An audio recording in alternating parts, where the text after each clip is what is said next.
Bienvenidos extraños y extrañas. Entrad libremente por vuestra propia voluntad y dejad parte de la felicidad que traéis. Mi nombre es Estela Nayad y hoy vamos a hablar del caso de Dorothea Kraft, un crimen que tuvo lugar en Sudáfrica a principios del siglo XX. Dorothea sería la primera mujer en ser ejecutada mediante la horca en el país. Intrigados, acompañadme en esta misteriosa historia. Pero antes no olvidéis suscribiros a mi canal para ver más vídeos como este, darle a la campanita de notificaciones para que os avise cuando subo un nuevo vídeo y seguidme en mis redes sociales. Bajad las luces, subid el volumen y ahora sí, comenzamos. El caso de Dorothea Kraft.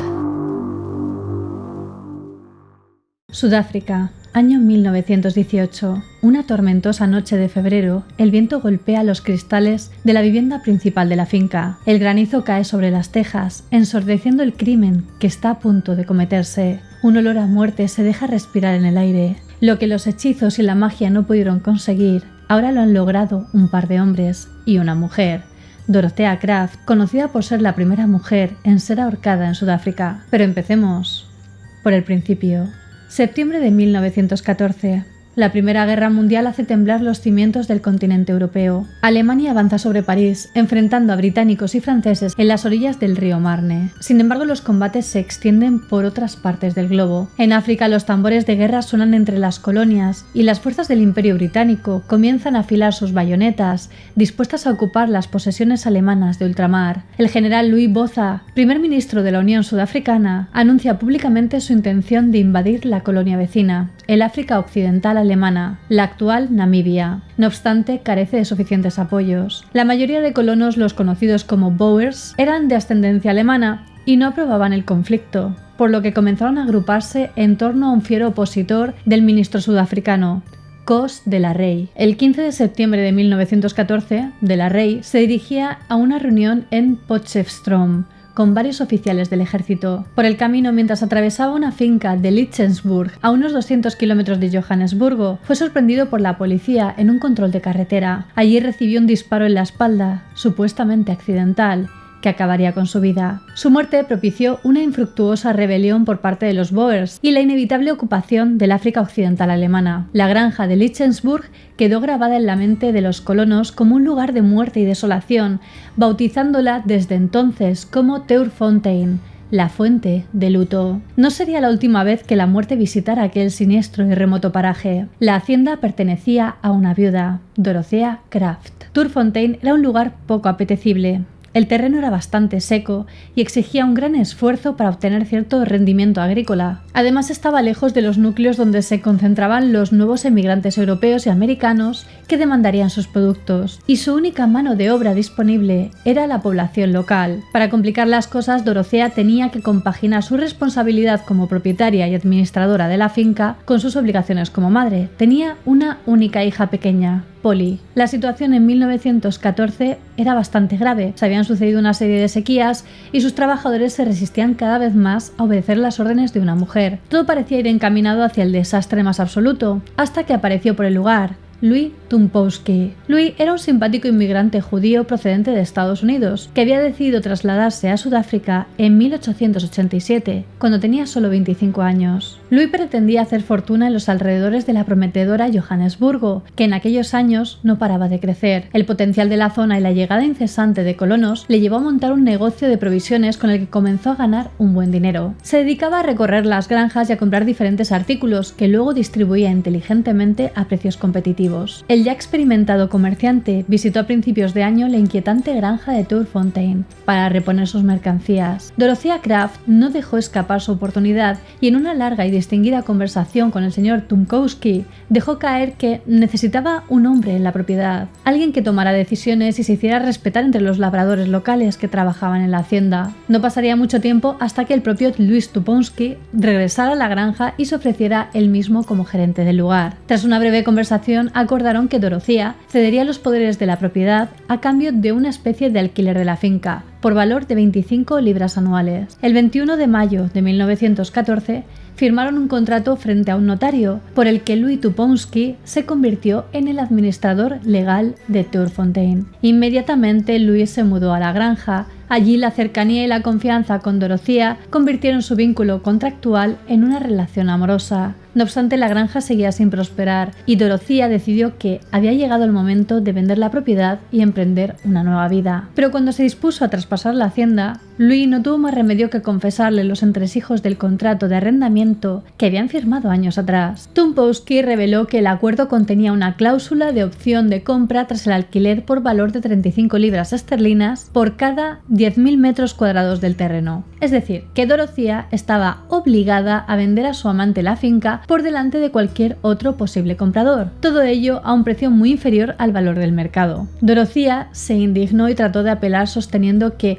esa cláusula se había omitido durante la lectura de los términos y condiciones del acuerdo. Pero los abogados dieron la razón a Louis al haberse firmado el contrato que incluía esta posibilidad. Solo tenía una opción para evitar perder la propiedad y poder venderla a un mejor postor, el matrimonio. Dorothea pensó que si se casaba con Louis podría anular su derecho de compra de la granja a través de un acuerdo antenupcial, así que comenzó a comportarse de forma sospechosamente cariñosa con Louis para tratar de convencerlo de formalizar su relación frente a un altar. Sin embargo, las riñas y enfrentamientos entre ellos se habían multiplicado recientemente por aquella trampa legal. La tensión era evidente y Louis Tuponsky se negó a considerar cualquier posibilidad de casarse. Al comprender que cualquier esfuerzo por seducirles sería en vano, Dorothea acudió al único remedio que veía posible: la brujería. En secreto, Dorothea visitó al chamán local, una especie de médico brujo llamado Jim Beard. Beard le entregó una poción de amor que supuestamente serviría para que Louis volviese a caer rendido a los pies de Dorothea, no sin advertirle de su poderoso efecto. Primero, Dorothea probó a aderezar cuidadosamente la comida con unas pocas gotas de aquel extraño brebaje, pero el elixir no tuvo ningún efecto sobre su víctima, así que pensó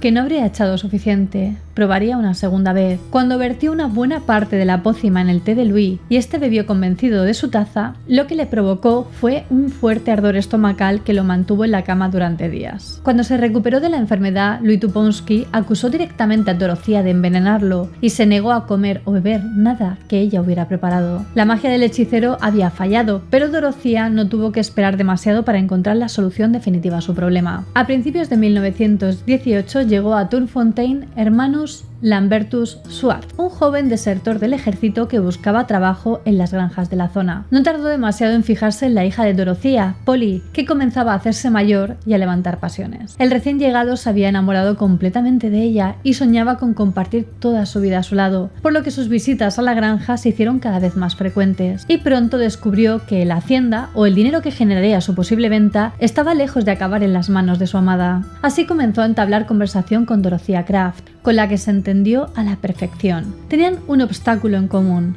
Tenían un mismo objetivo. Schwartz propuso un enfoque más directo para erradicar el problema de golpe: asesinar a Louis Tuponsky. Dorothea estuvo de acuerdo y volvió a acudir al hechicero. Le ofreció 100 libras a Jim Beard a cambio de que éste asesinara a Louis en la hacienda y ocultara su cuerpo. Y él aceptó. La noche del 2 de febrero de 1918, Dorothea Kraft, Schwartz, Jim Beard y otros 3 trabajadores locales que tenían a sueldo se reunieron discretamente en uno de los salones de la casa principal. Por aquel entonces, Polly estaba viviendo en Johannesburgo. Nadie podía entrometerse. Sus voces quedaron ocultas al abrigo del estruendo que provocaba una violenta tormenta de granizo que golpeaba las ventanas de Turfontaine. Después de organizar los últimos preparativos, Schwartz subió las escaleras de madera conduciendo a Jim Beard a la puerta de la habitación en la que dormía Louis Tuponsky. Con sumo cuidado giró el pomo de la puerta y empujó al chamán al interior del cuarto. Louis no tuvo tiempo de reaccionar. Apenas pudo levantar ligeramente la cabeza hacia arriba cuando Jim Beard le golpeó al instante. El arma que empleó fue un knobkerrie, un bastón con una bola grande en un extremo de uso tradicional en las zonas meridionales de África. Beard golpeó consecutivamente con aquella arma la cabeza de Louis hasta que pensó que habría muerto, y avisó a sus contratistas. Schwartz entró en la habitación, pero no estaba del todo convencido de que el hombre estuviera completamente muerto, así que para asegurarse ató una correa de cuero alrededor del cuello de Louis y le cortó la garganta con una navaja de bolsillo. Como consecuencia, comenzó a brotar demasiada sangre del cuerpo de Louis, por lo que Dorothea buscó una manta para tratar de cortar la hemorragia. En ese momento, Jean Byrd se asustó.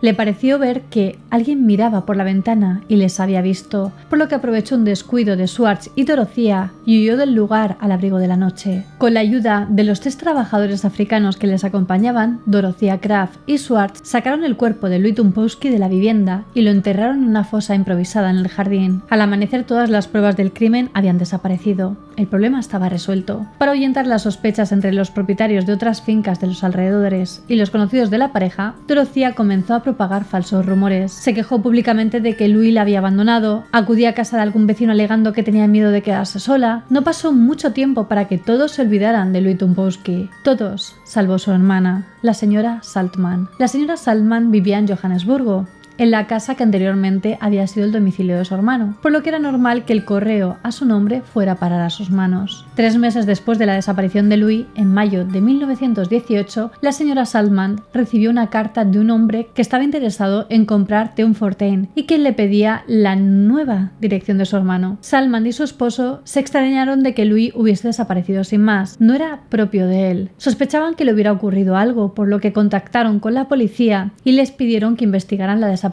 de su hermano. Los agentes se dirigieron hacia Teunfontein, el último lugar conocido en el que había vivido Louis. Dorothea atendió a la policía sin mostrar el más mínimo interés por el paradero del desaparecido. Declaró que probablemente habría huido para evitar el pago de la deuda que le debía por el arrendamiento de la granja. Pero la señora Saltman no creyó la versión de Dorothea. Los asuntos financieros de su hermano habían estado en perfecto orden hasta el momento de su desaparición. La investigación, que estaba dirigida por el inspector A.E. Trigger, comenzó a apuntar hacia un evidente asesinato. El inspector observó la actitud de Dorothea y sus contradicciones con respecto a la información que proporcionó a la policía la hermana de la supuesta víctima, la señora Saltman. Además, se habían enterado de las condiciones que escondía el contrato de Louis y Dorothea y la tensión que éstas habían ocasionado en la pareja, por lo que Traeger lo consideró un móvil aceptable para un posible asesinato y un principio de sospecha sólido sobre Dorothea. Un año después, la insistencia de Saltman llevó a la policía a realizar la búsqueda del cuerpo de Louis en la granja de Teunfontein. La operación fue organizada por el sargento Frederick William Daniels, que utilizó 8 prisioneros de la prisión de Lichtenberg para hacer una excavación selectiva del terreno de la granja. Desde julio de 1920 se inspeccionaron los pozos,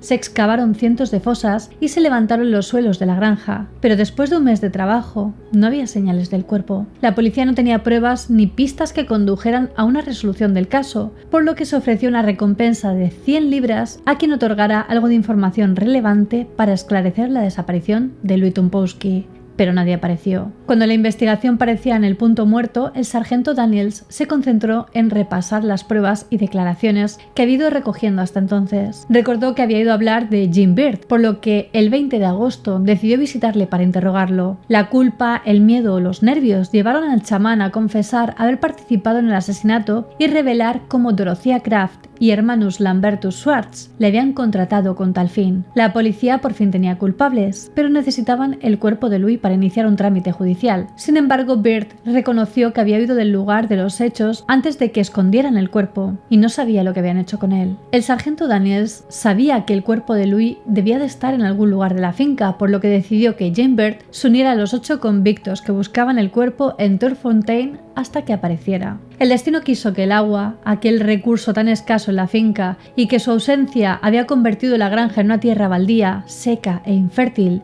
descubriera el cuerpo de Louis. El 20 de septiembre de 1920, casi 2 años y medio después del asesinato de Louis Tumpowski, una lluvia torrencial cayó sobre la granja de Teunfontein. Los terrenos se empaparon y la tierra se reblandeció, con la fortuna de que el lugar donde se encontraba la fosa en la que Dorothea y Schwartz habían escondido el cuerpo se hundió. Jean Byrd fue quien encontró el cuerpo de Louis en el jardín, junto a la puerta trasera de la granja. El cuerpo estaba en un estado de descomposición avanzado, por lo que era imposible realizar su reconocimiento con exactitud. No obstante, en la mano izquierda portaba un anillo con un sello que fue fácilmente reconocible por sus vecinos, y sus botas fueron identificadas por el zapatero local, que confirmó haberlas fabricado para Louis. El cuerpo de Louis Tumpowski había aparecido. Se realizó una autopsia que demostró que Louis había sufrido una fractura en el cráneo y un corte en la garganta. Evidentemente había sido asesinado y sus culpables no tenían escapatoria. Dorothea Kraft, hermanus Lambertus Schwartz y los 3 trabajadores de la granja fueron arrestados inmediatamente. Sin embargo, Jim Byrd llegó a un acuerdo con la fiscalía. A cambio de su inmunidad, testificaría en el juicio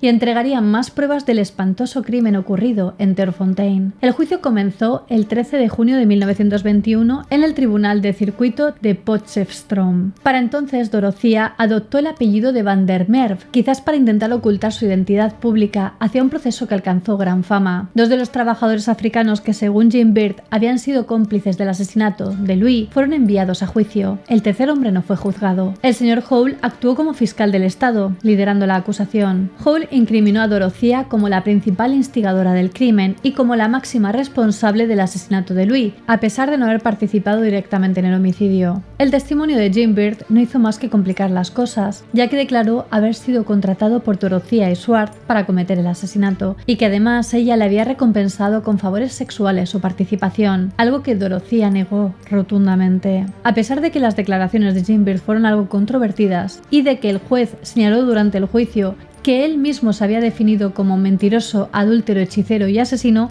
las pruebas que implicaban a Dorothea y Schwartz en el asesinato de Louis Tumbowski eran tan abrumadoras que la defensa apenas pudo responder. Así que el jurado no dudó en emitir veredictos de culpabilidad para ambos acusados, aunque sus trabajadores fueron absueltos por falta de pruebas. Dorothea Van der Merwe y hermanos Lambertus Schwartz fueron condenados a morir en la horca, siendo ejecutados posteriormente en la prisión de Pretoria Central. De esta forma, Dorothea Kraft se convirtió en la primera mujer en ser ahorcada en la Unión Sudafricana. Y bueno, hasta aquí el caso. El caso de Dorothea Kraft nos lleva a cuestionar un proceso judicial que ante todo podemos definir como bastante controvertido. La pena de muerte se abolió en Sudáfrica en el año 1997, después de la modificación de su Código Civil. Ese mismo año fue ejecutado el último condenado, curiosamente en la prisión de Pretoria Central, la misma en la que fue colgada Dorothea Kraft. Más allá del enorme debate que existe sobre la abolición o la aprobación de la pena de muerte como castigo por según qué delitos, cabría preguntarnos si en este caso estaría justificada. Dorothea Kraft ideó y planificó la muerte de Louis Tumbowski,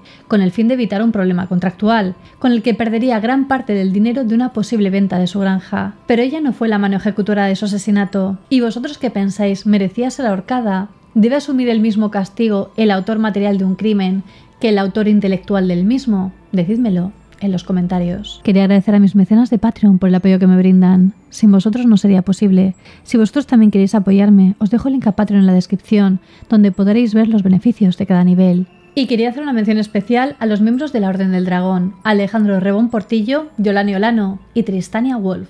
Muchísimas gracias por vuestro apoyo y por ayudarme a seguir creando estos vídeos. Y ya sabéis que aprecio a todos mis extraños y extrañas, ya seáis nuevos o antiguos extraños del canal. Como siempre me ayuda mucho que si os ha gustado el vídeo, lo compartáis en vuestras redes sociales, dadle a like, así sabré que queréis que haga más vídeos como este, suscribiros a mi canal y dadle a la campanita de notificaciones. No olvidéis seguirme en todas mis redes sociales, os las dejo por aquí y en la descripción, especialmente en Instagram, que es donde estoy más activa y subo material muy interesante. Y ahora sí me despido. Nos vemos en el próximo vídeo. Recordad que subo 2 vídeos cada semana. ¡Hasta pronto!